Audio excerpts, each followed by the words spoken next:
First and foremost, I want to give all praises, honor, and glory to Yahweh, Bahasham, Yahweh Shai, Bahasham, Rakakudash. Double honors to the elders and the apostles of Great Millstone, and peace and blessings to the elect. And want to do this quick lesson, another prophetic update, as dealing with this whole gas crisis, energy shortage situation going on in Europe. All right. Um, hmm, Interesting. You see here, nuclear conflict scenarios back on table. Russia's foreign ministry, hmm. And we're living in the time of wars and rumors of wars. That's why you had the whole, this whole situation with China and Pelosi going over there to Taiwan. This is what the Lord is doing, is He's drawing the lines. You know, He's drawing the lines, forming alliances. By working in the minds of these kings to do certain actions. But in this video, we're going to deal with this European gas crisis turning quote unquote ugly. All right. Now, I saw another article that said that they're now one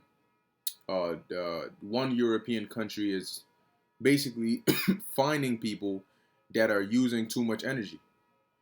Now, what ultimately is this leading to? This is leading to that situation where everything is rationed, because that's what they're going to tell you in this article. It's going to lead to a Europe block-wide gas rationing plan.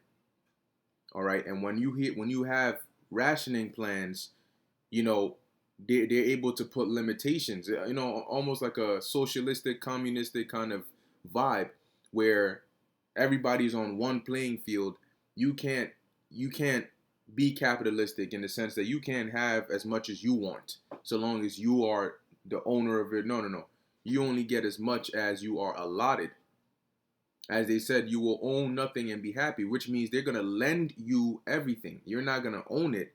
You're going to be lent. It's going to be lent to you. It's going to be a privilege for you to have these things. Okay, and it starts with these the gas and the food and the this, but eventually, as they're pushing for this carbon monitoring, you know, where they're gonna start limiting things they're gonna start limiting how you can live based on your carbon footprint, or how much carbon emission or whatnot you are using, or so on and so forth. Anyway, it says winter stockpiles could run low, according to media, citing a warning from Bank of America. The European energy crisis is getting worse, the Markets Insider News website reported on Monday. Quoting a research note from Bank of America, the European gas situation has quickly moved from our bad to our ugly scenario in the past month, which we said this, right? We said that basically, um, when you have they'll come out and give you a certain forecast, and then they'll tell you that, yeah, right now this is what it looks like. Now, if they came out in March and said the fall looks like it's going to be real, it's going to be moderately bad in terms of food prices going up, that does not mean that the fall is going to be moderately bad in terms of food prices going up. That means as of March, it looks like the food prices are going to be going up in the fall, and it's going to be looking bad. Now, come April, May, June, these forecasts could change. Come June, they can tell you, hey, yeah, we said in March it's going to be moderately bad. Yeah, scrap that. It's going to be extremely terrible. You know? And then come August, oh, whoa, it's not looking good at all. So pretty much, as you can see, they're telling you, they'll start off, it's called damage control. They'll start off knowing really how bad it is, but they'll tell you it's not that bad. And as time gets closer, they'll make it seem like it's progressively getting there, when they knew that from the beginning. So it says here, the bank reportedly said, pointing out to reduced supplies of Russian natural gas to the region.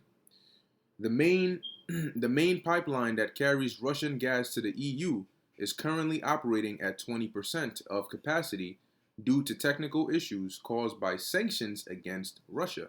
So you did it to yourself. In July, the pipeline closed for a 10-day annual maintenance period. stopping the flow completely.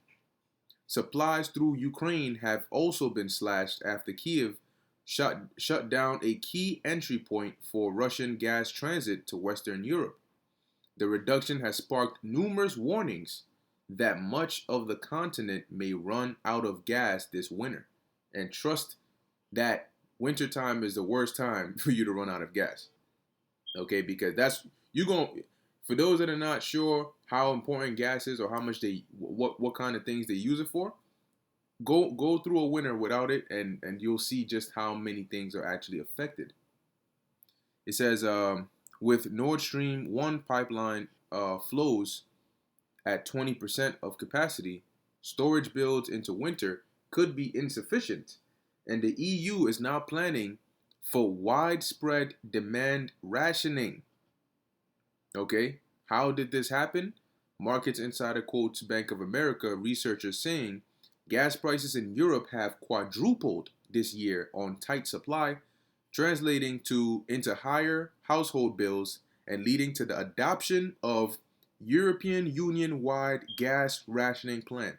What does that mean?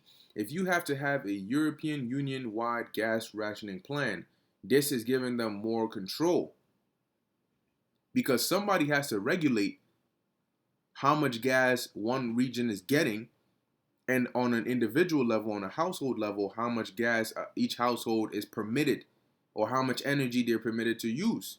And then there need to be checks and rules in place for those that violate that. Either you punish those that violate it or you don't allow people to violate it in the first place. See? But people that are suffering this will not think of that as the first thought. They'll think of, well, is this going to be a relief? Is this going to get us through the winter? Then sure, go ahead and do it. But what else is it taking away from you? What else is it going to bring? It says the bloc has diversified its imports by buying more liquefied natural gas, LNG, as well as increasing supplies of pipeline gas from Norway, Algeria, Azerbaijan. However, according to the EU top diplomat Joseph Borrell, the bloc is approaching the limits of what extra gas it can buy from non-Russian sources. Salakia. So, what is this telling you? This is telling you that that ugly situation, when that's as of now. You know, it might go from ugly to disastrous very soon. But this is what evils that are coming. The Lord said this is the beginning of sorrows, and you can see clearly that the world it's not in a normal place right now. All right, we're entering the time of massive destruction. Now, this is the book of Ezekiel, chapter 7, verse 5. It says, "Thus saith the Lord Yahweh, an evil, and only evil, behold, is come. An end is come, the end is come. It watcheth for thee, behold, it is come." How do we know that? Because we are looking at the signs of the end. Everything happening right now are part of the signs of the end. So we know the end is come. 2 Ezra 16 and 21, it says, "Behold, victuals shall be so good cheap upon earth, that they shall think themselves to be in good case, and even then shall evils grow upon earth, sword, famine, and great confusion." So you have evils that are growing upon the earth. Growing, meaning they're happening, and then soon it's going to get to the point, right, as it says, "It watcheth for thee." Eventually it's going to pounce. All right, it's going to attack, and it's going to hit you. Okay? So as they're eventually the warnings stop, right? Because you can only warn for so long. A warning is a warning because it happens before the action, before the event. Okay? And when the event happens, then the warning is not a warning anymore. What are you being warned from? A warning in essence is also saying before. It's a part of prophecy is warning. Why? Because in order to warn somebody, your message has to be before whatever it is that you're warning them about. You know, you be careful. You know, be careful in that area. You know, because this can happen. That's a warning, right? If it already happens to them and then you come and tell them, "Hey, be careful," that's not a warning. It's already happened. See, so eventually these warnings are gonna stop being warnings because they're gonna actually start happening, and the world is going to see this this fourth industrial revolution, this great reset. They're going to see just how bloody and chaotic this transition is going to be. All right, and people are not ready for that. But anyway, with that, I'm going to end it here. Lord willing, that was edifying to the elect. In closing, I want to give all praises, honor, and glory to Yahweh, Bahasham, Yahweh Shai, Bahasham, Rakha Kudash. Until next time, Shalom.